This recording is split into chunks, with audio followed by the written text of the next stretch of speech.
as they come through the gears down. Big clutch kick in that BMW E92 as he flicks it across the circuit. Pavel Korpelinski looks for the opening, looks for the door, shallows up the angle a little bit. He's not going to play too dangerous here as Piscotty bounces the back end of that BMW on and off of that outside zone on the wall. They fire through the middle of the circuit. You can see Korpelinski playing safe, very safe indeed. And Kevin Piscotty just tickles the back end off the end of that wall. He's picking up the pace now as he comes down the hill, keeps it clean, drops a wheel into that big puddle on the edge of the circuit. Korpelinski dives onto the front wheel, onto the door, no problems this time for both guys across the line. I think because of the banking there, the water ran off there really quick, and it's drying up in certain parts, but maybe not right at the very top of it. Yeah. There seems to be either just the water coming off the blocks or something like that, but it's patchy. Either way, Kevin Piscotty, great run there, knowing that spot's going to be nasty. Powers through it, does a great job, and does an amazing job through all of these zones. Using that wall, we're seeing a lot of drivers do this, kind of using the wall and running it deliberately, grinding the back end of the car around just to make sure that they can get through the entire run without some sort of issue. But Pavel Korpelinski in the chase starts to back off a little bit near the end of the run and then realizes, oh, I'm getting too far back, and then starts to shoot back in at the very final few zones. So little bit to be improved on there, and I do think there's a chance that he doesn't take home the win just because of that. So we'll see. Well, all to play for in the second half of the run as they flick through the gears and flick the cars from left to right as they fire in. Pavel Korpelinski now puts the back end of that Nissan 206 into that outside zone, and look at this from Piscotty, no holding back. He knows that he could be in contention for this one. Both guys put the back end into the wall, smoosh the back bumpers off the wall. Look at this from Piscotty trying to get traction out of that outside zone and get himself back onto the door of that Nissan as they fire down the hill. Piscotty looking once again to pull and try and dive onto the side of Pavel Korpelinski's S14 as they fire up the hill, both on the wall, both across the line. Yeah, it's really starting to dry up there, so we can see the smoke coming off. That might be a sign of what's going to happen with the rest of the track here, but Pavel Korpelinski, I think choosing to chase first was the right call here. Yeah. I really do. He figured out what the track was going to be like in the chase, where if you make a mistake, it can kind of be a little bit overshadowed. You can get away with really trying to figure out what the track is like, but now being in the lead really has this dialed. But Kevin Piscotty doesn't let him get away at any point throughout this run, which can't be said the same for Pavel, who did.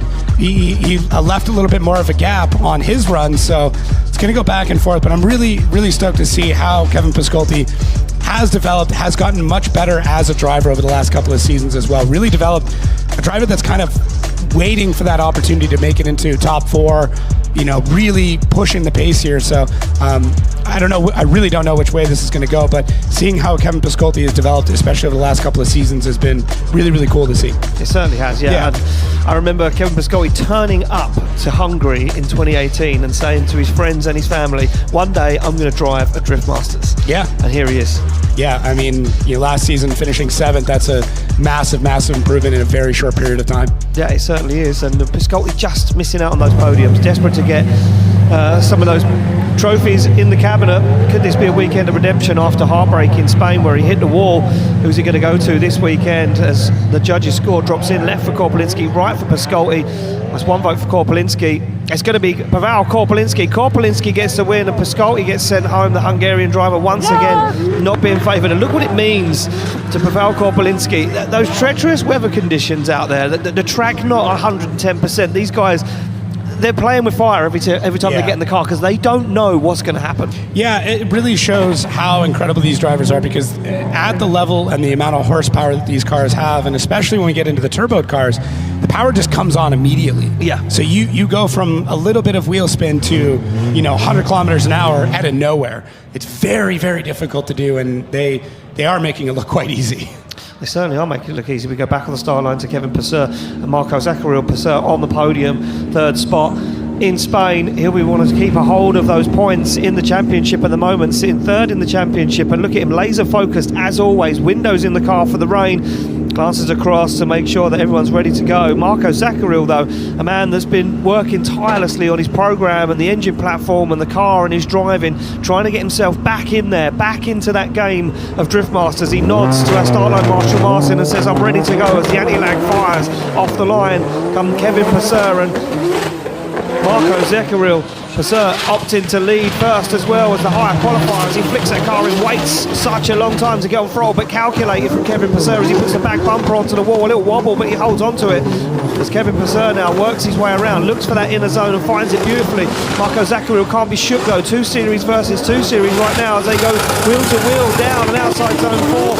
Zaccaril going to go for a dive down onto that front wheel, and he does as they fire through, drop a wheel into the puddle, then back up again they come. Look at this from Zaccaril making a big dive up to the wall. Oh, and a bit sketchy from Passeur across the line. Yeah, both these drivers, I mean, the runs are getting quicker too.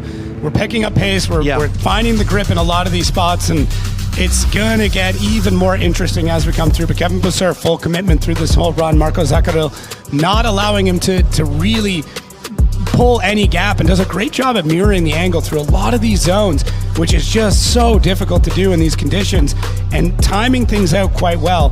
Marco Zaccaril, I really like the way that he's almost able to anticipate, and while it's a little bit slower, you can start to train some of that muscle memory, right? It's not as fast as what it's going to be in the full grip, so you can start to go, okay, this is how this driver drives, and we're starting to see more tire smoke further back in the track. I was just going to say, there's some parts now from that drone footage, you can see patches on the track, down the back end of the track. We've also scraped off a lot of the rubber, which is great for the rain, but that becomes very difficult in the dry. And look at this from Kevin Passeur, decided to re-warm the tyres after the run in that chase position. Super interesting. So the strategy now is going to get really crazy. What you do, even when you come back around, can make all the difference for your next run. Well, Marco Zaccaril sits in that lead position, ready to lead out. Kevin Passeur for a spot in the top 16 awaits for one of these drivers. You can see him battered, bruised, been in and around all of the walls and even off the track this morning in practice. As they come through the gears, Zaccaril flicks that car across the track. Look at this from Kevin Passeur though, onto the back bumper already as they fire through a nice line already from Zaccaril, but they're door to door into that first outside zone. Zaccaril takes a big chunk out of the wall. Kevin Passeur has to back off, and look at this from Zaccaril into the wall quite a bit. Oh, contact as they transition through the middle of the circuit. Zaccaril tries to find the limit of the circuit and the pace, and he's got some pace as he comes down the hill, and it's caught Kevin Passeur out here as he fires up the hill. Passeur's going to have to do something, he's going to have to make a big dive and take fire across the line. Wow, Marco Zaccaril, I mean, really finding the grip in this track, finding the pace in that BMW. And I think it caught Kevin Passeur a little off guard. I don't think he was expecting this to start to go this way. And Kevin kind of doesn't quite catch the timing in the transitions, and that's a lot of it. Marco Zaccaril, that is a decent hit into the wall. It's a big hit in the wall, It is a decent hit, and even through a transition a little bit later on, you can see Kevin Passeur trying to wait, but Marco Zaccaril holding that drift as long as he can, trying to almost outweight Kevin Passeur, who loses a little bit of that patience, transitions a bit early, and it catches him out for the rest of the run. So going to be interesting how the judges look at this. They're very specific where they want you to transition, how long you want to hold some of these lines. So Marco Zaccaril might have been a little late on some of them. I think he's a little shallow on this outside zone as well. Yeah, look at that. Just puts a wheel on the white line. So that grip not really playing into the favour there. You almost want to launch out of that zone, and then you're going to have that momentum to push you back around, and it's weird. It's difficult. I think that part of the track is drying, as we've already mentioned. I think the tough bit is that now guys are having to go full throttle there, where they've already seen other guys spin, hit the wall, make contact. So it's a game of chess. Yeah, what do you do? Do you go full commitment into that final outside zone, or do you play it safe and then miss the zone? Yeah, it's going to be interesting. So we'll see if qualifying will dictate our winner on this one with the rankings, or if there's going to be a bit of an upset. And I mean, it would be pretty massive for Marco Zaccaril to take home this battle. He finished 25th last year, and that would be a great step to start to move up the rankings in our 2025 season. Yeah, certainly would be as well, especially to take down Kevin Passeur, who currently sits in third place in the championship. Yeah. Passeur says, I don't think this one's as clear-cut. I don't think this one's going to be as clear-cut either. It's really, really tough right now. Especially when you have this many zones. There's so much that you can look through, and I know judges right now really scrutinizing a lot of the zones and the entries. Yeah, the judges are still looking at crucial points on the circuit, and I think it's the contact. Yeah, and Kevin Passeur, kind of a straight line approach through there, and I think some of it might come down to where Marco transitioned, though, and how late that was. Yeah. So judges were very specific in the meeting earlier on as to where they want them to transition at what time. Well, here we go. Slide them left for Passeur, right for Marco Zaccaril. Two good friends behind the scenes. It's one vote for Zaccaril. It's going to be Marco Zaccaril. Takes down the man that stood on the third step on the podium in Spain. And you know what? Kevin Passeur will be happy for him. And look what it means to Marco Zaccaril to that top 16. But I want to quickly fire it over to David Kalas. David, there was some contact on the wall, but Zaccaril still got the win. Yeah, there was more than one contact on the wall during this battle. Both drivers were hitting the wall a couple of times, but everything came to the second run. On the chase position, Kevin was going basically straight through the inner zone 3, and then there was a contact in between the cars. So here you can see how he's almost going straight, not allowing completely the leader to make the transition, and that was the point which was able to push it towards Marco Zaccaril. Thank you very much, David. Yeah, that impeding the lead car was what really sealed the deal there for the judges, and just goes to show you it could have gone the other way if it wasn't for that impeding the heavy contact with the wall. This one's going to be interesting because these two guys see head-to-head action in Spain, and it didn't quite end up the way that Naoki Nakamura would have wanted it to go. Yeah, and Nakamura's on an absolute heater here. Even in the rain, he was crushing it. We were watching practice and chatting with a few people. I'm like, who do you got as a favorite here? And Nakamura's name came up quite a bit. Yeah, exactly that. Nakamura looking strong in the rain, fast. He brought the style yesterday, but he goes against David Spossum once again from Poland. Nakamura to lead out Spossum for a top spot in the top 16. But we know how it ended in Spain. Can these two guys get through a battle nice and clean this time? And Spossum will be looking for redemption. Big, long handbrake drag for Nakamura as he fires in to outside zone 2. As Spossum keeps his distance, just trying to gain some proximity, trying to get that S15 onto the door, that GR86 as they fire through the middle of the circuit. Look at Nakamura though, picks up the pace, absolutely starts to drive away from Spossum, and Spossum even shortcutting the circuit, can't hang with the GR86 of Naoki Nakamura as they come up the hill, fire through to the final outside zone. Spossum on the inside, he's not even in the conversation here. Yeah, this shows the expertise of Nakamura in the rain. You need to find such a thin line between spinning the wheels and grip, especially right now.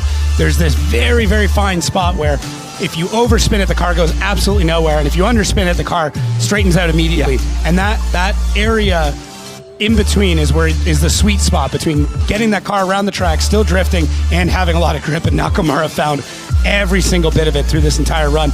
You can see, like, we've got a little bit of smoke, a little bit of steam coming up. This track is drying out and is starting to rubber in a few spots. This is absolutely nuts. And for Spossum, not able to really find the best spot. You would think cutting the track in some spots would be a good idea, but there's not going to be any dry spots through there. So counterintuitively, it might actually be slower by cutting in a little bit more. But man, you don't know till you find out, and David Spossum found it a little too late. He did. He found it a little too late. Now he has to work through in that lead position. This is going to be hard for Spossum to try and overturn that poor chase as he fires into that first outside zone. Look at this from Nakamura, but Nakamura, the more experienced driver, comes into this one and uses every ounce of experience of wet driving, of technical driving, of chase driving, of battle driving as he puts that bumper to bumper on the transition. Look at this from Spossum. He goes into that outside zone 4, but Nakamura can't be shaken as they come down the hill. Nakamura now opens the throttle, shallows up the angle, trying to gain some ground.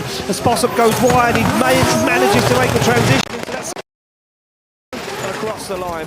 Yeah, Spossum did a great job at getting the rest of this run dialed in, knowing that he had a bit of a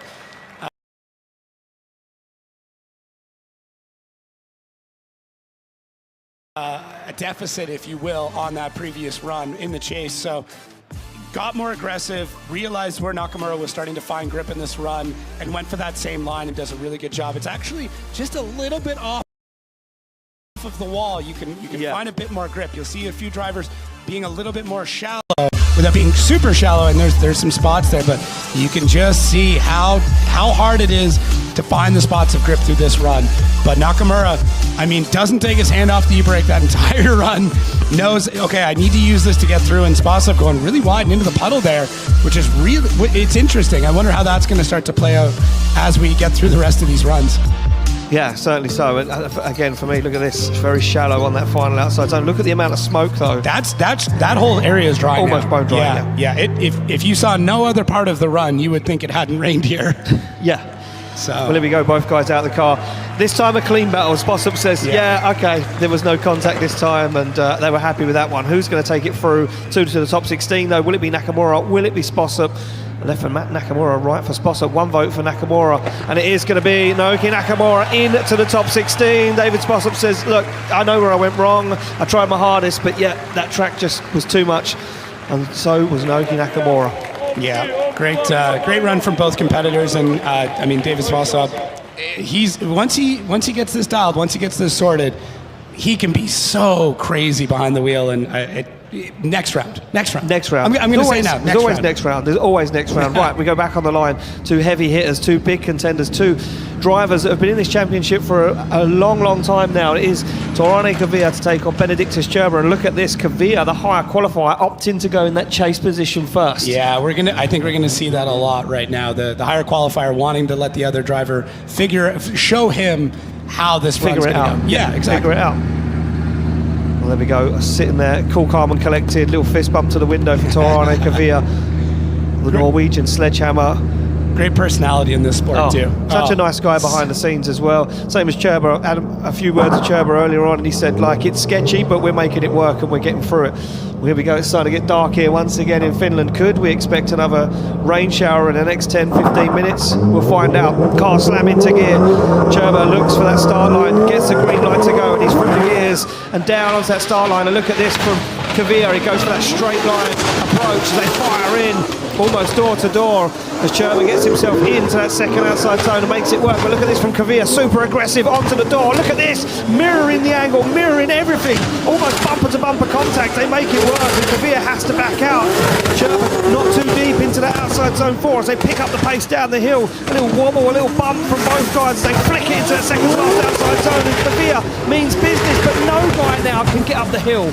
Yeah, this is getting really, really interesting. I mean, Torane Kavia, one of the best drivers we have on grid when it comes to inconsistent conditions. Yeah, he is so good at adapting, and I mean, the Norwegian heritage that just goes with it, driving on ice and water and snow and pavement, anything that they can do. But really, Benedictus Cherba lays down a solid run out front, gives Torane Kavia every opportunity to get into the pocket, dive right in, but we are picking up the pace here very, very quickly. I was actually just looking through to start finding some numbers to figure out how much faster these drivers are going, but I mean, I don't need Wally to tell me that these guys are really picking up the pace here. So great run from both these drivers, and it's been great to see. So let's see where we're at now speed-wise. Yeah, we've jumped already 8 kilometers an hour through these runs, so it's great to see. I mean, I'm here for fast runs. I don't know about you. Yeah, I mean, look, I love the full dry runs. No one likes drifting in the wet, and these guys now are starting to get mixed conditions, though. It's going to be patchy out there, and for me, the question mark is that final outside zone as we see Kavia now fire in this S13. They both get it door to door as they get into this second outside zone. And look at this from Cherba, shallowing up the angle, just nosing the front of that BMW to the front wheel of that Nissan 200SX as they fire through that inner zone. No contact, no mistakes there, but look at this from Kavia. He's deeper into that outside zone 4 than Cherba was as they come down the hill, and look at the pace already. But can he hang on to it? He can. He goes super wide, but puts it into that zone.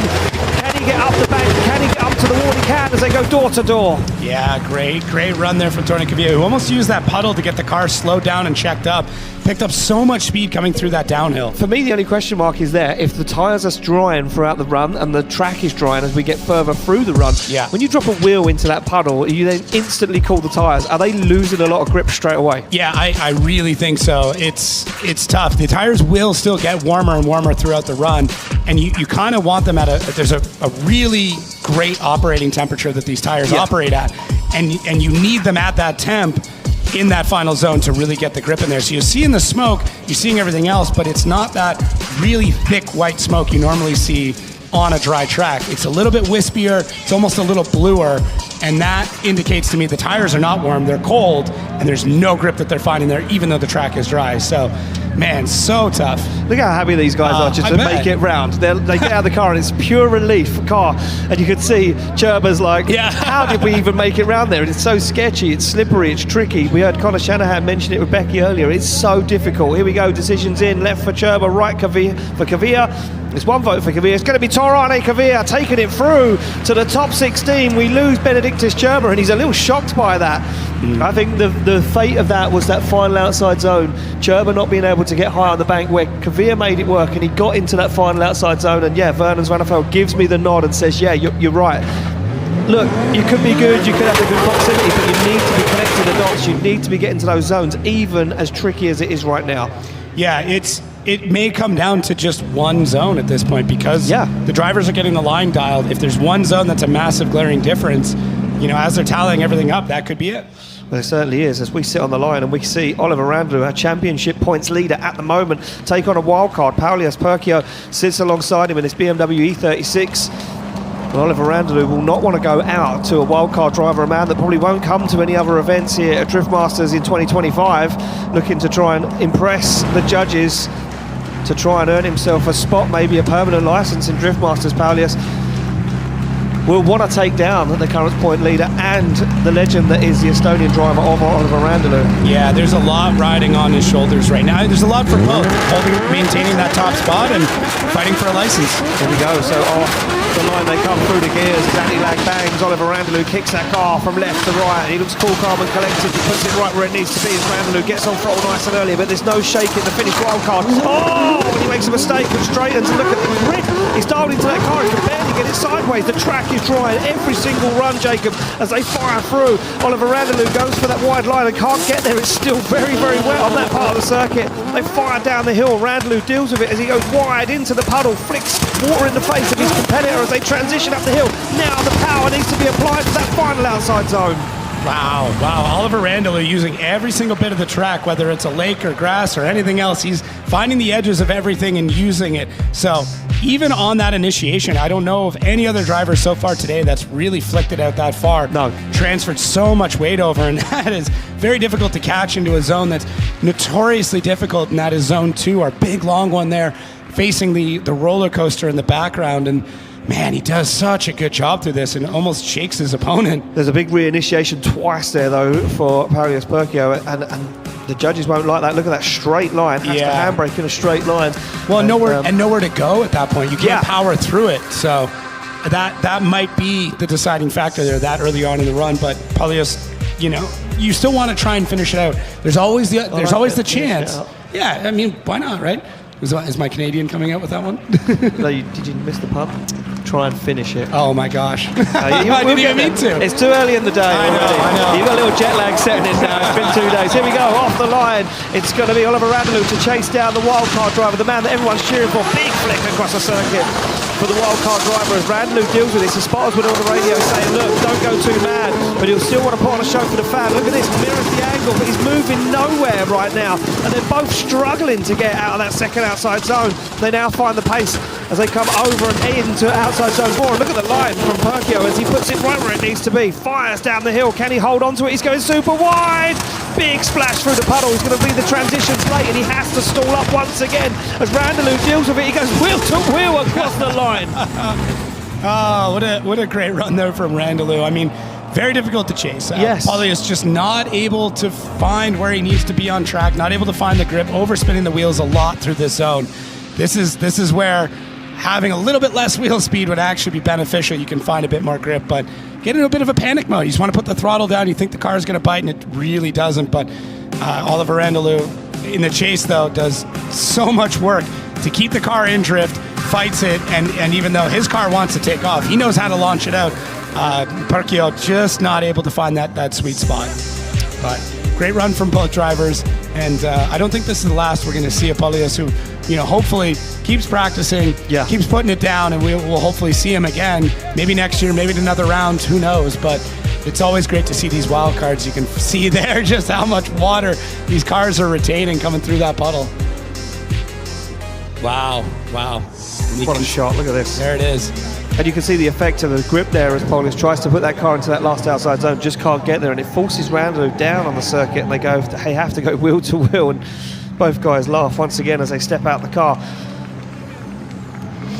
Yeah, so tough, and I mean, Oliver Randalou has just a lot more experience, but look at what it means to Randalou, watching the screen. Here we go, 1 vote for Randalou, it's 2 votes for Randalou. Randalou gets the job done and moves through to the top 16 and says goodbye to the Finnish wildcard. And Randalou will say, sigh of relief. Everyone says the top 32 battle is the hardest one of the day. Yeah. Once you're through there, you feel a bit more comfortable. You can look at top 16 and say, look, we just go battle by battle. Yeah, it's one of those, once you're into qualifying, once you've qualified, you're like, okay, at least I'm in the show. Once you're through top 32, it's like, okay, I've got, this is it. I've gotten through this battle.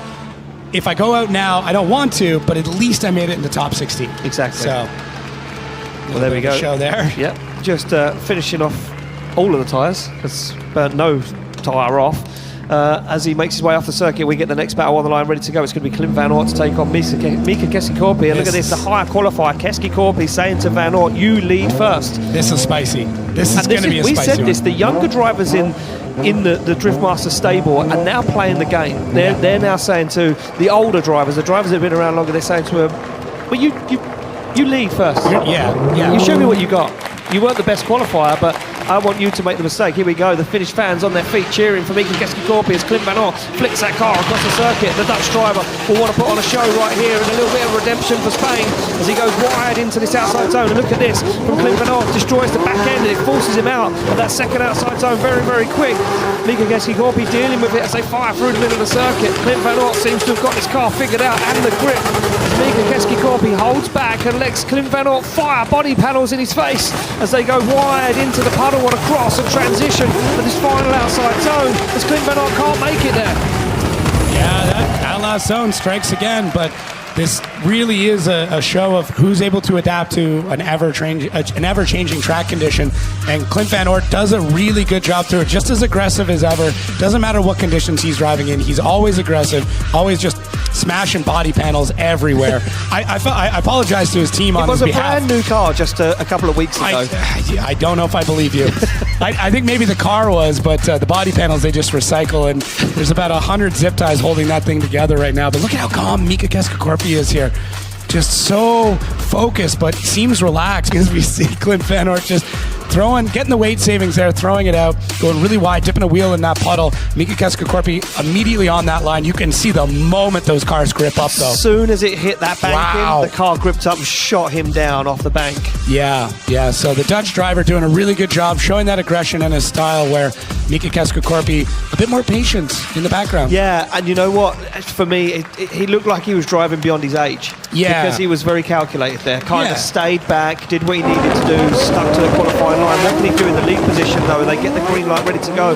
Got to chase down Mika Keskikorpi, and we know Clint Van Aert's been known for that aggressive chase. And look at the initiation, but he's on the inside now as Clint Van Aert. He's way out of sync, and he's going to have to re-initiate. He can't get himself back into formation as Keskikorpi holds it together. Very clever driving from the young Finnish driver as he fires through. Clint Van Aert gets himself back in to where he needs to be, but Keskikorpi can't find the outside zone. They fire down the hill as Mika Keskikorpi puts foot to floor, tries to dial on all the angle to avoid the puddle. They transition. Keskikorpi not there. He can, but Clint Van Aert's on the door.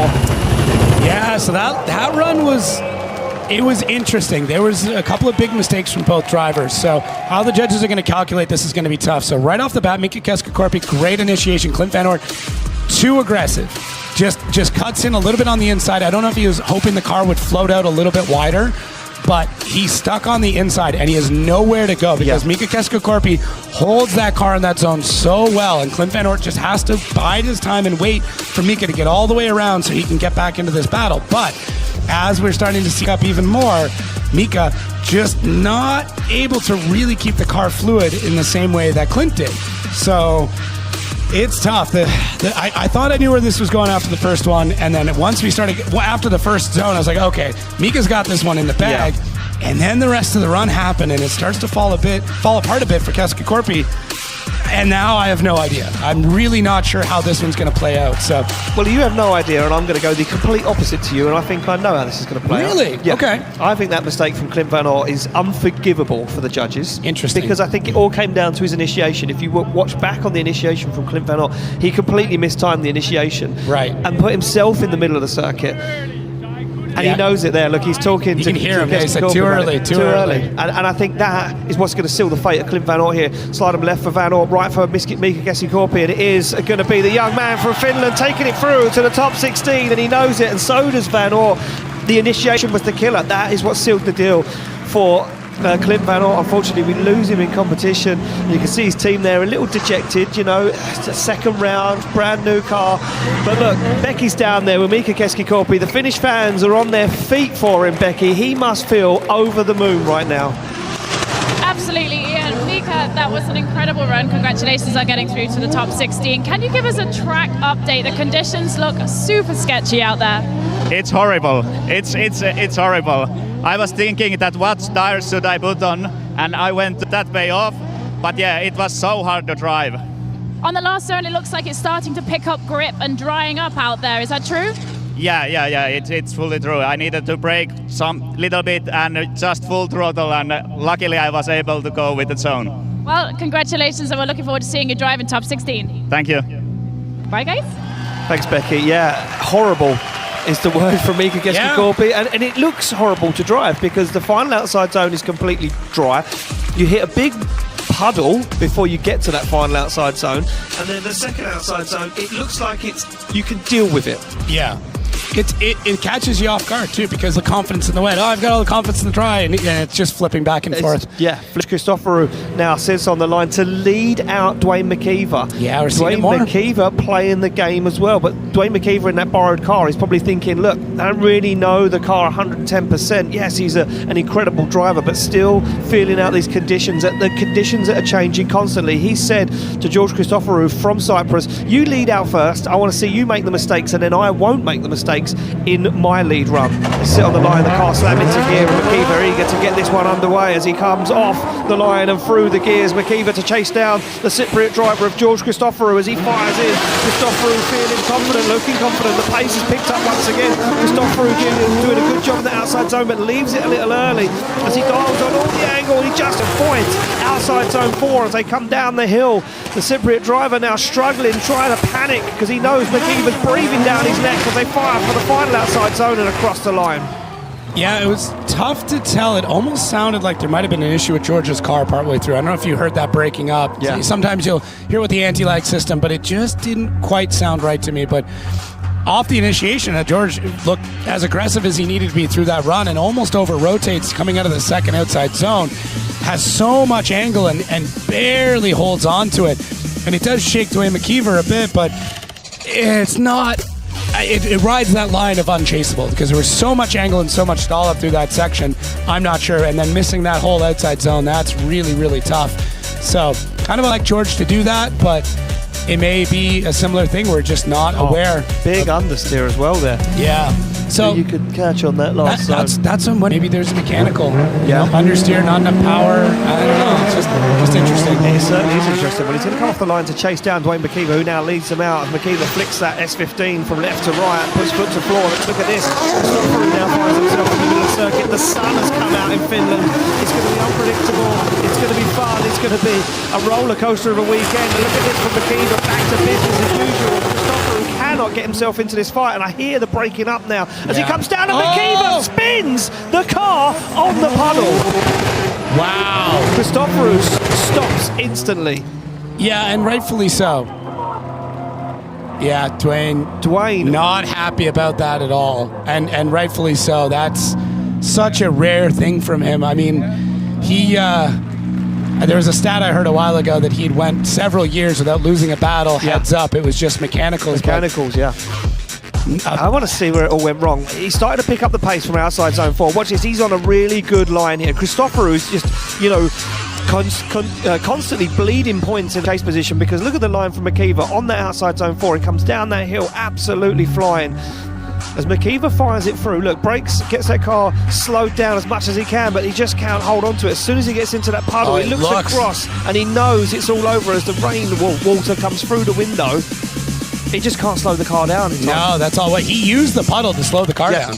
That the side bite in the water is what did it. But he just had so much speed through there. Like, that's the amount of speed you would need to do that in the drive. So, really, really tough. Well, there we go. Both guys out of the car. Now, Is this a 0-0 situation, though? Well, That's it's where my funny head you goes. said that because I was thinking it. Were you? Yeah. That, I mean, I don't know. Was the lead chaseable from Christoforou? And how many zones did he miss, and did he straighten? Because there was one part where he missed it. Did he zero out in his chase already against McKeever Interesting. in outside zone 2? Hey, Yeah. hey, we'll just play devil's advocate here. No, because, no, hey, this is what we can do. We're commentators. We're drift fans. Yeah, it's really easy to focus on the run that just happened, but Look at the understeer. yeah, He understeered across the finish line. we're taking a look at what the judges are seeing right now, and Yeah. they went back to the other run, and they started looking back at the other run to maybe see. Did he zero at the final? Did Christoforou zero on the final outside zone by understeering? Yeah. That's what I want to know. We'll get a reaction from the judges after this. The score comes in, slide them left for McKeever, right for Christoforou, and it's going to be George Christoforou gets the win, advances through to the top 16. We have to come to you, David Kalas. That was an incredibly scrappy battle. We thought it could have been 2-0. How close was it? Yeah, this is the reason why you needed to wait a lot for our decision, because we've been like very closely checking the last corner of the first run if George was in completing himself there or not. Because if you look on the front wheels, yes, they are not in the right direction. The car is clearly going through understeer. However, if you look on the car itself, how it is moving through the corner, it is still having the angle. The chaser who's following that car can still follow that. So it is not unchaseable. It was a huge deduction. We deducted a lot of points for that, but we cannot call it incomplete. We cannot call it a 0. However, on Dway's run, when he spins out, he stops driving, and the car needs to stop behind him. That's unchaseable, and that is unfortunately 0, and that's how we decided. Well, that, David, is why you, Vernon, and Matthias are judges, and I am just a mere commentator. And look at the anger in the car. Another year for Dwayne McKeever that doesn't seem to be his year. Look at that, slams the car out of gear, jumps out of the car. He knows what's going on. We go back to the line for more action. It's going to be Jakub Puszkonski to take on Juha Poitalaxko. This one means a lot to both these guys. Yeah, this is big. There's a lot of weight here right now. Well, there's a lot of weight on Poitalaxko's shoulders right now because he sits here with all of the Finnish fans watching online and in attendance. And Puszkonski, for me, look, he needs some redemption from Spain. A big accident, didn't make it through the top 32. But what can he do this weekend? He looks like he's on form. He says that he likes this track. He likes these tight technical circuits when he's through the gear. As we see an onboard, as the car almost wants to go sideways straight off the start line. They fire in, big angle from the Finnish driver, Juha, as he puts it right where it needs to be. Look at the skill and the consistency of Puszkonski as he balances that GR86 right the way along that wall. Now they fire through and it's starting to dry even more, Jacob. The breeze is coming through and the track's dry, but certain parts of it are wet. They pick up the pace as they come down the hill. Both guys now nervous about over-rotating, and look at that, completely wet at that part of the circuit. Poitalaxko dives on the door and a GR86 across the line. Oh man, Juha so aggressive through this. I mean, there's a lot of pressure, as we said. Being in front of the home crowd, and I know he doesn't live that far from here either, so that's even more weight, but does not let that pressure get to him. And Kuba, man, just so precise in here, known for being such a calculated driver and going through these conditions. I mean, this is one of those situations where his rally background really starts to come into play, dealing with all these different things and knowing how to handle a car given any situation. But Juha is such an OG competitor and has dealt with all these different things and just puts his head down and drives. So when you put those two things together, you get a battle like this with these crazy conditions, patchiness, grip, traction, no traction, and just two competitors who are very hard-headed and just want this win.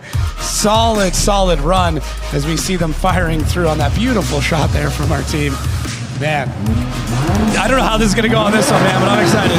Well, here we go. We're back on the line. Juha to lead out Puszkonski right now. They fire through. The green light goes. The pyro fires off the start line. And it's a nice initiation from Juha. The Finnish driver puts it right where it needs to be. Goes into that zone. And now look at Puszkonski. Cuts across. He's not into that outside zone. It's a very shallow line for Juha as he puts foot to floor now. Starts to light up the tyres as they look for outside zone 4 and that part of the track. Wet, dry, who knows at this point. The sun comes out once again and blesses us. But he goes super wide. Can he hold on to it? He misses the transition. He times that transition way too late. And that could be the nail in the coffin for the Finnish driver. Oh, so tough for Juha Puttalaakso. Just so tough there, because he's got so much speed in this car right off the bat. I mean, even at initiation, he's getting everything lit up. A little bit of steam coming off the tires through there. Second outside zone looks great. Gets on the throttle, almost starting to make some smoke at this point through there. And the track just dries up as he starts to move through this. Inside clip looks great. Kuba does a good job in the chase, but could be a little bit closer as Juha just trying to gap him, trying to find and outdrive Kuba Puskonsky, which is not an easy thing to do. And unfortunately, overcommits, has too much speed coming down the hill, and another driver using that gigantic puddle, but he transitions too late. It transitions after that zone or halfway through that zone, and you can actually see Puskonsky there transition before Juha gets it done. He's on a nice alignment and has to drop on the inside to try and find the back of that car. Look at that contact across the line. Barely. Bumper to bumper action, we'd love to see it. Yeah, we do. It's such a tough battle from both these drivers. So, man, real tough for Juha on that.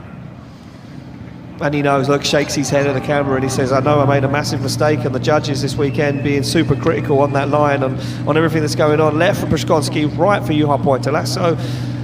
And it's going to be one vote. It's going to be the Polish driver, Jakub Puskonsky, getting the win, advancing through that massive mistake on the outside zone.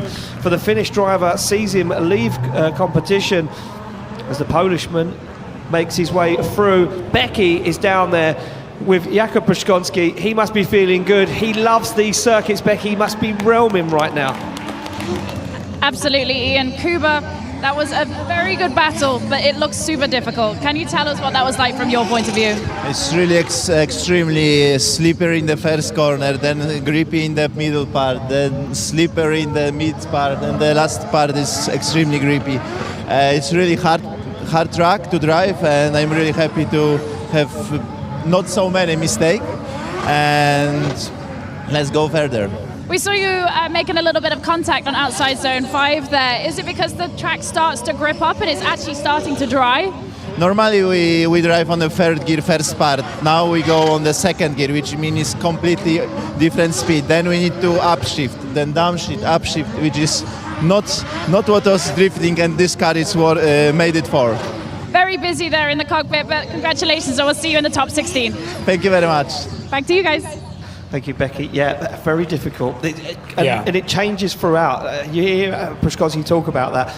A little slippery on that second outside zone. Then it's dry, then it's wet, then it's dry, then it's wet. And the final one, completely dry. You need to downshift the car because you've got it set up for wet weather. There's a lot going on inside the car. It's a lot, yeah. It's a dance in there. It's a full body dance between hands and feet. They look like a barn dance. Yeah, it's like metal hands going everywhere. Metal drummers just flying everything around. But wild. It certainly is wild, and the action doesn't stop here at round 3 in Finland as we go back on the start line to Ite Seda to take on Jarkko Juhla. And it looks like Jarkko Juhla has been forced to lead first by the young man, Ite Seda. He's thrown his hat in the ring as well. Another driver saying, look, you lead first, you make that mistake first. Jarkko Juhla will have all the Finnish fans on his feet. The man who made his debut here in Drift Masters in Finland 2 years ago. I've been a regular ever since, and now a full licence holder as they fire through off that start line. You can say Ite Seda finds his way down on the inside, down on that front wheel, or that big JZX 100 as he now plays with Jarkko Juhla in and out of that long second outside zone as they come firing through the middle of the circuit. Now you see it goes full dry. Look at this line though from Jarkko Juhla. He can deal with these conditions. The Finnish drivers adapt him well, and a big mistake there from Ite Seda as he hits the front wheel, and it looks like he's broken the steering as Jarkko Juhla tries to deal with it, but it's completely upset his line. Yeah, really interesting. Ite Seda had a ton of speed coming in there, but Jarkko Juhla almost looked like he was decelling through an area he shouldn't have, so could go either way. It's really tough. I mean, big thing, we're seeing movement in the cars. It was a good hit. It was a a fair hit, front wheel to front wheel as well, and that would have pulled the wheel out of Jarkko Juhla's hands. But look at this, Juhla on a very nice line here as he fires through, gets that zone dialed in, and we can see an onboard here of Ite Seda as he goes for the transition. You can see him come in. Jarkko Juhla absolutely dialed though for me. He knows, it looks like he's got it worked out. He's been watching everybody else's runs and he knows what he needs to do. Yeah, it looks really good in that chaser. I mean, it's such a... Look at that, the car grips up and it fires across the circuit. Yeah, and I think he's potentially broken the steering on the front of that car. Yeah, the only thing I'm kind of looking at though is how Jaakko is on the handbrake through there. You can see the wheels lock up. He is decelling in that area. That would be, if I was on the other side of that, would be my argument. Well, if we go back to the driver's briefing 2 days ago that me and you sat in. We did. You made me go to a driver's briefing. I did. It was a good time. We had a blast. We did have a blast, yeah. We sat there. I fell asleep, you fell asleep, we cuddled a little bit, and then we woke up and we were told to go home. That zone down, outside zone 5, is a slowing zone. So right. In the dry, the judges said that the guys would use angle there to slow the car. Not a big decel. It was just said that they could slow the car if they needed to. In the wet, though, that could change, and we'll probably try and speak to the judges to say, look, is it now a decel zone? Can they use the handbrake to decel? Jaakko Jula being spoke to by one of our track marshals, as we can see Ite Sena take that car off track. Look, the alignment on the front of that car, as we can both see, yeah, look, helmet off, Ite Sena, a little shake of the head, and that will be him out of competition.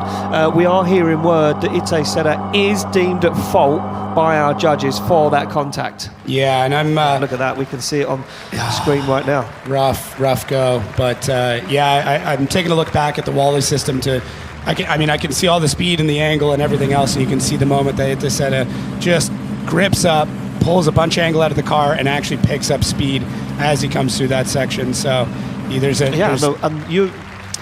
on the Wally system here that we have with us, and the Wally system showing us does Jaakko Jula drastically slow? Not really. No. He has a moment where he comes down a couple of meters per second, but just before that, Ite just is picking up speed. So you got one driver slowing down a little bit, but another one picking up speed. That gap closes very quickly. It certainly does, and there we go. Decisions in. Ite Sena at fault. Deemed unsafe to carry on the competition by our safety marshals, and Jaakko Jula gets that win, advances through to the top 16. And he'll be happy with that, that's for sure. So will the Finnish fans as they celebrate, and we move the action on as we see Ite Sena. Big upset for him. Yeah, coming off of a podium finish on the last round, and there's enough rounds here where you can have one bad round in the championship, but if you look historically, it doesn't happen often for drivers that win championships, as we have our last season champion now warming up his tires and getting real aggressive about it. Yeah, he certainly is getting real aggressive with the man that is look at this, through the gears in the burnout box. That is madness. Most people throw it in second, whip it around a little bit. Not Laurie Heinen. Not Laurie Heinen. He's through the gears. I need to make sure they all work. So let's just does every gear work? Can I light the tyres in every gear? That's what he's looking for. Here we go. The Finnish fans once again on their feet. The Laurie Heinen flags wave in the grandstands. A Starline Marshall Martin checks out the car, gives him a little fist bump there, but Laurie Heinen, the higher qualifier, again saying to the lower qualifier, you lead first. This will be interesting though, because Yves Myers is on a heater and practice looked good. I don't know if I would want him to lead first on this one. Really? I don't know if I would have made the same choice. I would have wanted to try and spook him a little. The form he's carrying. He's good. He's going up against Laurie Heinen. I know, and we'll see. We'll see. You're on the fence about it. I like it. Yves Meyer is on an absolute heater right now. Nothing against Laurie Heinen. He's epic. He's champion, but Yves Meyer's got momentum behind him. He certainly has got momentum behind him, but he's fighting that forward. He's feeling ever more confident every single round. The Drift Masters as they fire through off that start line. Look at Heinen though, goes to that straight line approach as they fire into the outside zone. Look at this, it's even starting to dry now. That second outside zone, smoke appearing from both cars, and both struggling to get that car to angle as they fire through. Heinen won't want to let Yves Meyer get away as they fire down the hill, and Yves Meyer starts to pour a gap on Laurie Heinen, and he keeps it away from the puddle. And look at this from the Swiss driver as he puts it right where it needs to be, on throttle. Heinen struggles. All right, I was wrong. You're looking at me as if to say, hey, I told you, I watched all the practice and you were at the hotel in bed. There's a little bit of, there's confidence right now in Yves Meyer. He's coming off of a great practice, a great qualifying, and when you have the open air out front like that, you just have to drive your run. That's it. You have to worry about nothing but hitting the zones, putting the throttle down, and really running it. When you're chasing, you have so much to think about. And to me, giving Yves Meyer the open air on the first run just builds even more confidence and more momentum for it. And it looked like to me that, Laurie just gave him too much. thought, okay, Yves a really good competitor, but he has struggled before. Maybe I'll give him a bit of gap, and I don't know if that was the right move. That was a really nice lead line as well. For the patchy conditions, yeah. The only thing I can fault is he put a wheel on the no-go zone, he left outside zone 2 a little early. Well, it's now time to see what Heinonen can do.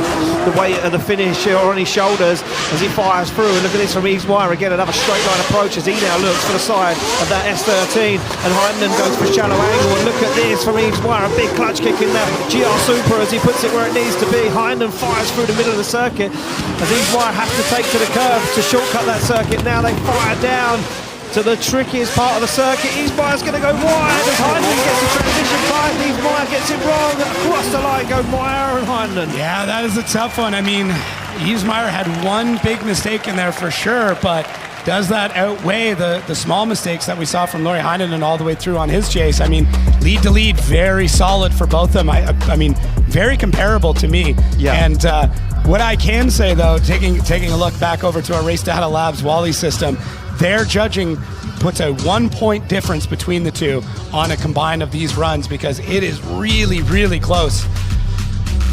I would like to see that drone shot again. Okay. What are you seeing here? What are you seeing? Lauri Talk me through it. Heinonen, to me, from that drone shot, looked like he went way deep over that no-go zone. Interesting.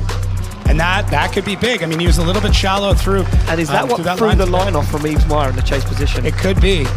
I mean, this is really tough. Like I said, when we get into the collective points through our system right now, all the tracking we're doing, they're putting a 1 point advantage to one of the drivers. 1 point advantage to one of the drivers. The Heinonen shakes his head and he's like, what is going on? Like, no one can work out what is going on right here. Yves Meyer is on top of the world right now. Yeah. Incredible qualifying session yesterday, and he gets to battle the man that won the championship in 2024. Here we go, decisions in, left for Meyer, right for Heinonen. Who's going to take it through? One vote for Heinonen. It's going to be Lauri Heinonen. Lauri Heinonen gets a win, advances through, and Yves Meyer bows out of competition. And the judges just look over at me and say, close. Yeah, it was close. I think just that one big mistake is a little bit more than the small mistakes that we saw from Lauri. Yeah, certainly so. Well, Becky's down there with our 2024 champion, and the man with a target on his back. He must be feeling confident now, Becky. Yes, Ian. Congratulations, Lauri. I mean, that must be so difficult. You can see the way you're trying to pick your initiation. What is it like for you trying to decide what move you're going to make behind the lead car? Yeah, for me, it's the hardest decision is to go if I go on second gear or third gear, and this is like the worst condition. Like it needs to be 2.5. When you're coming through out of zone 4 and you're heading towards that puddle, do you have to pick your line so carefully? Yeah, it's because you can lose everything. Like on the in the end of the second zone, there's like ice, so you can lose everything there. It's so tough. Well, we're going to be seeing you in the top 16. Congratulations, and we'll see you then, Lauri. Thank you. Bye, guys. Thank you very much. Becky coming out with some of the best questions this weekend. She's making me and you look very bad. She's asking all the right questions. Oh, it's good. Yeah, where's the line? We're like, oh, that's such a good question. I know. Wish I could ask that question. Right, we go back to the start line. It's going to be Piotr Wajcik to take on a wildcard driver, Teemu Asunma. Asunma, a wildcard this weekend. The Finnish driver sits on the line taking on a man that is decorated and in championships and trophies. Piotr deciding to chase on this one too, so another interesting one. I mean, I think this is playing into the tricky conditions and making the higher qualifiers say, I don't want to lead first. Let them make the mistake and then I know what I need to do after. Then the spotters will tell me, he made the mistake here. Okay, you see it and you dealt with it, but now you need to not do this. Yeah, exactly. And coming off of a big hit in a previous round, how's that going to affect Piotr as he comes across the line?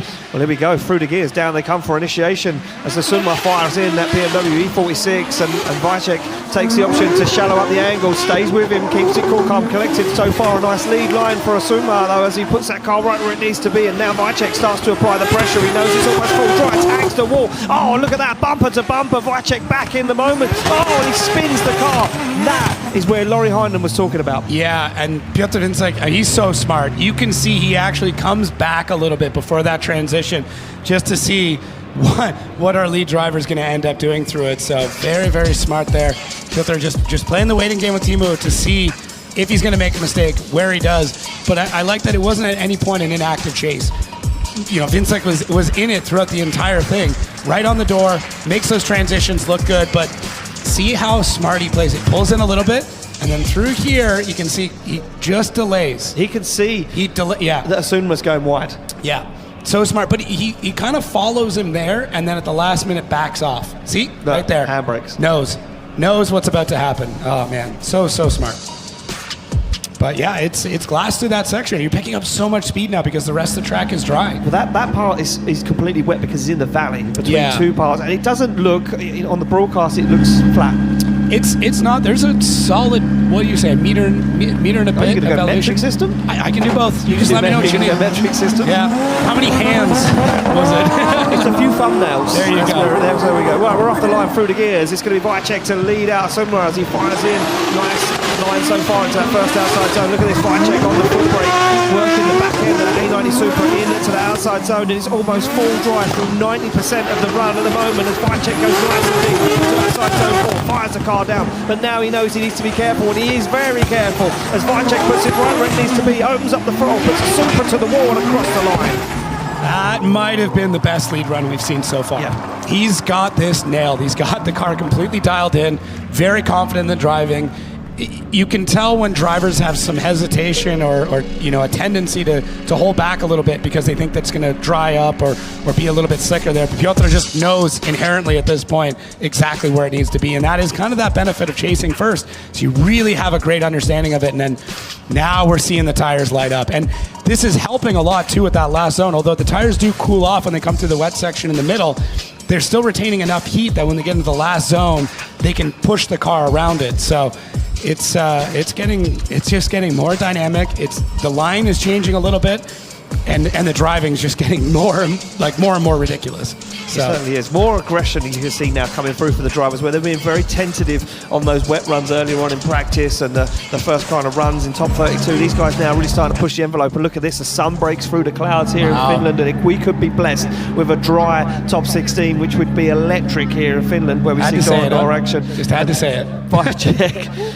says, well done, that was a good battle, and for Asunma that would be a dream battle for him to battle Piotr Vicek. Well, here we go, it's going to slide him left for Vicek, and it is unanimous. Piotr Vicek gets the win, advances through into the top 16, and he'll be happy with that result, that is for sure. Yeah, and as you said, I mean, for Timo, this is massive. This is absolutely massive to be able to compete against a driver like that, and in a lot of ways hold your own. Yeah. Not completely blown out of the water, obviously had a big mistake, but that was kind of it. He was still in the battle all the way through, and that's got to be such a cool moment, one that he'll never forget. Oh, but he'll never forget that, yeah. Hopefully compete to take him down one of these days. I dream about those battles in my head. Do you? Yeah, me and Peter, top 16. I mean, head to head. I beat him, obviously. Yeah, of course. That's how it works in a dream. Yeah. Yeah. You just win everything. And it's like a who's who of drifting as well. It's not just like one championship. No, you just win all the championships. Yeah, everyone. Yeah. Oh, to be in your head for a day, Ian. No one wants to be there. It's a scary place. We go back on the line. Jakob Kroll to take on Oran Nilsson, two guys that are incredible drivers, but one man that's very calculated. Jakob Kroll is a very good calculated line driver, a Polish driver that's used to these walled circuits. And Oran Nilsson, well, a bit of a wild entity.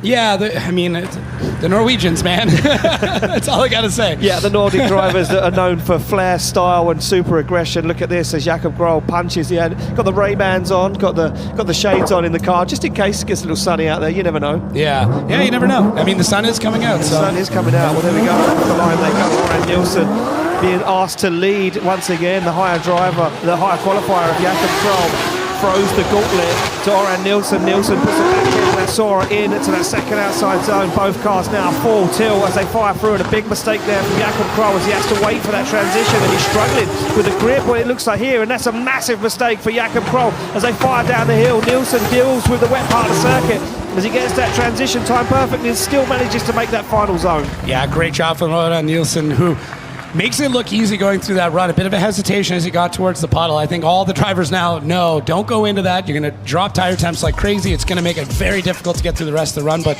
Jakob Kroll just looked like he just wanted to be more aggressive and couldn't figure out the exact time to do it. There's a lot of great signs here of him wanting to really push the pace, get into the side of Oran Nilsson's car, and just isn't able to figure out the exact moment to do that. And that's got to be very frustrating as a driver, because Oran had a very fluid, smooth run out front, good pace through it. We're seeing here not a lot of corrections. I mean, grabs the e-brake through the transition to settle the car out, but he's not making these wild dynamic changes all the way through. And Jakob Kroll just the timing, I think, is a lot of it. Yeah, I think that was the biggest mistake there, coming down off that wall into outside zone 5. I think that Kroll made a huge mistake. He found himself on the middle of the circuit, almost straightens out, has to reinitiate and try and get back onto the door of Nielsen. When it's knocked around, it's going to be Kroll to lead out Nielsen now for the second half of the run. Spotting the top 16 for one of these drivers away to say fire through the gears and down. And look at this from Nielsen, times it perfectly when he put the front wheel onto the door on that S15, and he does as they go wheel to wheel. And now Nielsen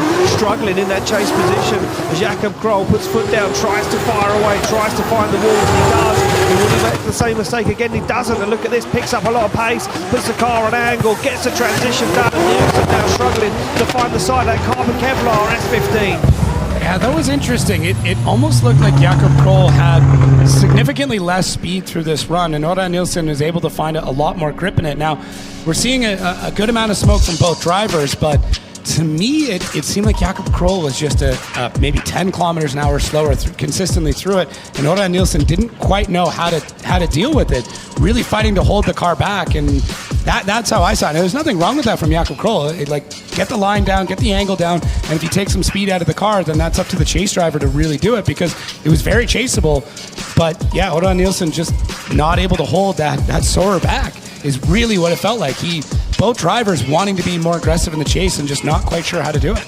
Yeah, well, looking back at the replay of that, you can see a few mistakes creep in there for Jakob Kroll in that lead position. I wonder if that could seal it, because the lead run, for me, for Mora, Jakob Kroll, I'm not sure what's going on there. I don't know whether these guys have turned those cars up to 100, dialed in a lot of grip, expecting it to be a lot slicker, a lot slipperier than what they assumed, and now it's almost full dry.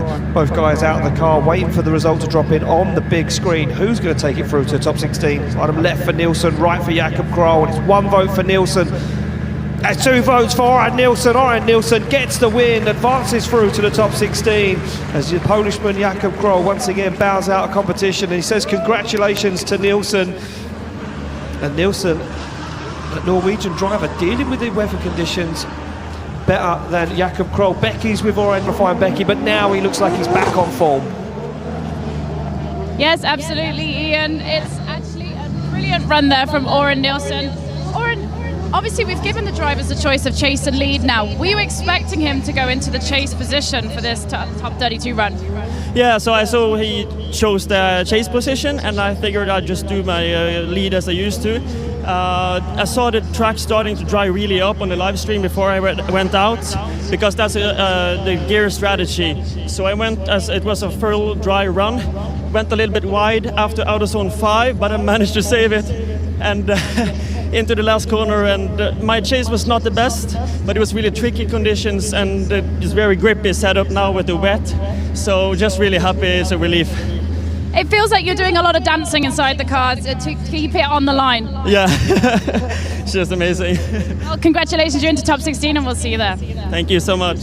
Guys, back to you. Thanks, Becky. Yeah, and yeah, it is a dance, and you can tell it's a dance, and look at that. And it was a dance for Oran Nielsen, who danced himself into the top 16, taking out Jakob Kroll. Jakob Kroll has to go away, reevaluate, come back round 4 in Mondelo Park in Ireland in just a few weeks' time. As we go back to the start line to this one, I've been looking forward to this one. This is one of them other battles that I've been quite excited to see. It's going to be Jack Shanahan to take on Jason Bonnet, the Frenchman, the man that I put a lot of bets on in Spain. Yeah, we talked about this earlier as what could be one of the most damaging battles, just because both of them like to be very aggressive, and it might come down to which car is able to actually cross the line at the end of these. They both really like dooring the other driver all the way through. They are intimidating drivers. They certainly are. Yeah. And Jason Bonnet, a point to prove here at Drift Masters. He's going to go against Jack Shanahan, a man that has been so close to a championship before, but yet to get there as he fires that GT86 across the circuit. Two JZ Power GT86s go head to head on this circuit. And this one, machine on machine, is just man versus man right now. Who has got the setup right? Who has got the skill as they fire through the middle of the circuit? Shanahan on an absolute blinder of a lead run, but there's no shaking the Frenchman as he transitions down the hill. He goes for that little shortcut trying to gain that ground. around, back up again on Jack Shanahan as they both go head-to-head across the line. Man, solid run. Yeah, that was great. And they kept it clean. Shockingly, they kept it clean. There wasn't, I mean, they might have touched at one point, but there wasn't any major contact. But Jack Shanahan has done so much homework, or he's just instinctually such an amazing driver. When we get into that middle section where the big puddle is, he takes a different line. He comes out of his zone just a touch early to kind of shoot himself across it and kind of avoids as much of the wet parts of the track as possible. And that's one of those strategic things where you go, I might lose a little bit here, but it's going to make up for it, and it's going to cut down on the likelihood that I'm going to create an issue. Right there, it's a pretty tight line through that section, but now the tires don't cool off. He doesn't touch any wet part of the track and keeps it. But Jason Benet does not let Jack Shanahan get away at any point in this run. He is right there the whole time, and that is not an easy thing to do, especially with a Shanahan who's choosing what is a new line for this set of runs. Yeah, it makes that position very, very snappy, and Shanahan dealt with it. Can Jason Benet copy? Well, we're going to find out. They roar through the gears and hammer down onto that start line as they fire through into that second outside. So Benet touches the wall, it upsets him. You see Shanahan back out a little bit. Benet touches the wall once again, and it's completely upset his line. As Benet tries to deal with it, Shanahan sticks it to the rear quarter as they fire through. Down they come towards the puddle. Benet goes a little wider. Shanahan times it perfectly in to that second to last outside zone and across the line, rear wheel to front wheel. Yeah, I always love how Jack Shanahan at the very end of a run will always make sure he's as close to that car as physically possible. He does, on the run. I mean, I don't know if it sways anything, but why not have a great final impression? But Jason Benet just trying to outrun Jack Shanahan, gets into the wall twice there, and Jack just on a solid run, not even phased, doesn't make any corrections, just watch Jason Benet do it, and the transition from the Irish driver is just phenomenal. But shouts out to Jason Benet for being that aggressive in the lead, trying to really push the pace on this run, put it in the wall, stays into it, hits the wall again, stays into it, tries to go wide, tries to shake Jack Shanahan off in the chase. But I mean, that's what you needed to do. Jason Benet did exactly what he needed to do, just a touch too aggressive. Once Jason Benet figures out how to drive like that, but about 5% back, he is going to be unbeatable because he's got all the makings of an incredible driver. It's just fighting himself just a little bit. But at this level, at this event, that little bit extra is just a bit too much. Jason Benet said, I touched the wall, God, it was too hot. Came in there too hot. Well, here we go. Decisions in, slide them left for Shanahan, right for Benet. There's going to be one vote for Shanahan. It's 2 votes for Jack Shanahan. Jack Shanahan gets the win, advances through to the top 16. And Jason Benet unfortunately bows out of competition. Yeah, so tough. A couple of small mistakes there, into the wall, a little too much speed, but I think if that would have been closer, that if it would have been no contact with the wall, that would have been potentially a one more time battle. Yeah, I think so. I agree, 100%. It easily could have gone one more time as we see the next Shanahan pulling up to the line and taking into that lead position. Yeah.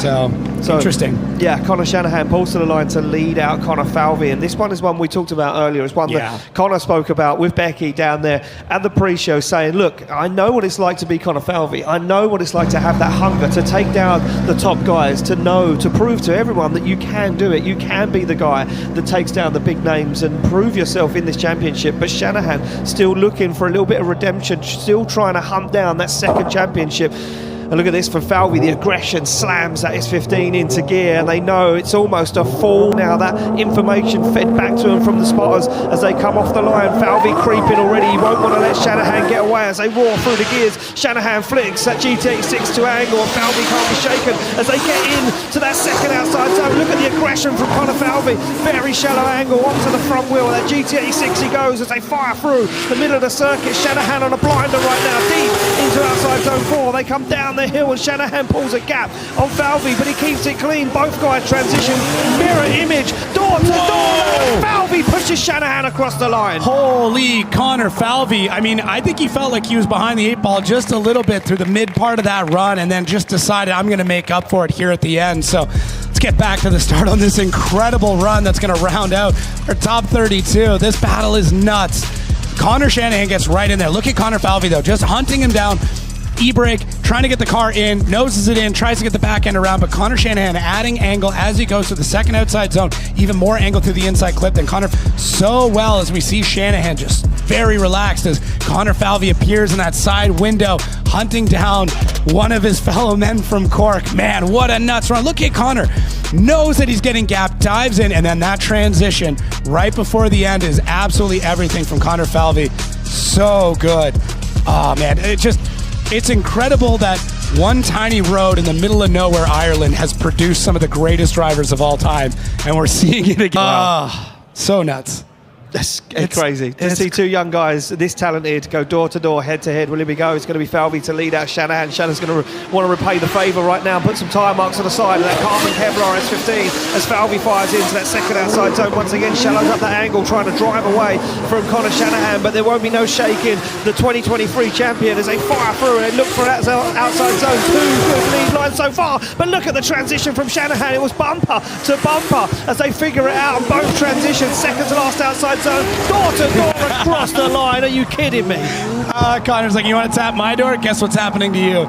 So good. So good from both of these drivers. Connor Falvey set him in that car a little bit loose, really dynamic, trying to find every single little bit of it. And Connor Shanahan, that car very stable. So able to get into the pocket, super controlled through the entire run. Connor Falvey just trying to get away, trying to really push that pace, trying to pick up as much speed as he can. But Connor Shanahan is not letting him go anywhere.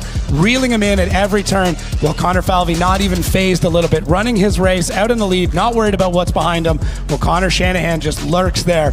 Every transition, he's right next to him, times it out perfectly, and as we come through these final zones here, Connor Shanahan puts on that exclamation point and really gets into the door of the fellow man from Cork. Wow, just great. And this is top 32. That could have been a finals battle any day of the week. Yeah, I was just thinking that could have been a finals battle any day of the week. And these two guys putting on a show right here at round 3 in Finland as we see the slow-mo shots of Shanahan hunting down Falvey across the circuit. The final battle of our top 32 and a pretty clean top 32. We was expecting some big crashes, some frills and some spills. We got some frills. We didn't get too many spills. We just got door-on-door action. Two guys out of the car, slide them left for Shanahan, right for Falvey. It's one vote for Shanahan. It's going to be Connor Shanahan making it through to the top 16. Unfortunately, we lose Connor Falvey, but what a drive from that young man. The future of Irish drifting stands tall, but Shanahan knows what's coming up in top 32, and it will be a Shanahan battle once again in top 32. Wow. An incredible top 32 rounded out there. Becky's with Connor Shanahan. He must be feeling good, but he knows what's coming up, Becky. Well, you managed to get the driest battle of top 32. That was incredible. Can you tell us from your point of view what that was like to battle somebody that you've literally watched grow up?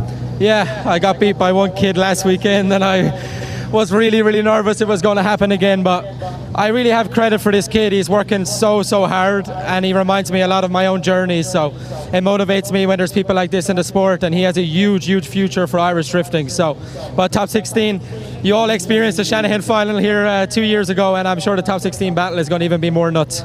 Well, you took the question right out of my mouth. I was like, well, you've had this battle, now you're going up against your brother in top 16, and we always know that's fireworks. Yeah, it sucks that we meet top 16. I thought for sure we were going to be, a little bit different place in the bracket, but I got to run my own game now. We're brothers at the end of the day, but when the helmet goes on, we both want to be as best we can. So you're in for a treat. Get the phones out. There could be a wreck, or it could be the best battle you'll ever see. Well, that's not quite what we want to see. We want to see a nice, clean battle over here, Connor. Can you give us an update on the track conditions? You're the last car to leave at top 32. Let us know what it might be like for top 16. Yeah, my spotter, Matt's done a really good job at explaining the track as best he could. And it's crazy that me and Jack fight at the top level of this sport, but right after the run, our radios are connected in the car, and he basically gave me a walk through the whole run. So it's really cool that we can do that, and he has that respect for me to make sure that we have the battle in top 16. And yeah, it was really hard. It was, the GT86, you're really deep in the wall compared to any other car. So I feel like, yeah, it's dry, but then we go almost a foot deeper. So you're kind of playing with fire of making sure that you have enough traction to drive out of the wall again. But overall, I hope that it stays like this. It's drying up for sure, and top 16 will be good. Well, congratulations, Connor. A solid run, and we'll see you in the top 16. Guys, well, there you have it. There's all our cars set for a top 16. What do you think? I don't know what to think, Becky, to be quite honest with you. All I know is that I want to see the battle tree for top 16. Yeah, because it's going to be nuts. we have it right in front of us right now, and here it is. This is what we've got to look forward to when we come back for top 16. James Dean, Juha Rittinen. Pavel Koblinski versus Sakharil. Nakamura versus Kvia. Randlu versus Keski-Korpi. George Christoforou versus Pushkonski. Jarkko Jula versus Heinen. We're going to lose a Finnish driver and a Finnish driver head-to-head there. Wycheck versus Nielsen. And Shanahan versus Shanahan. Top 16 is going to be wild. The track, fingers crossed, will stay dry. It looks like there's some break in the clouds. The weather looks like it's dying out. Becky, it's almost time for a little break before we come back for top 32. Absolutely, guys. I'm just taking a little look around, checking the track to see what it's going to be like for our top 16. But we've got some absolutely massive battles for you coming up. I'm looking forward to seeing the Shanahan Showdown. Well, you're going to have to join us at local time 4:50. That's at 4:50, so make sure you get a drink, strap yourselves in. You're not going to want to miss this, and we'll see you then.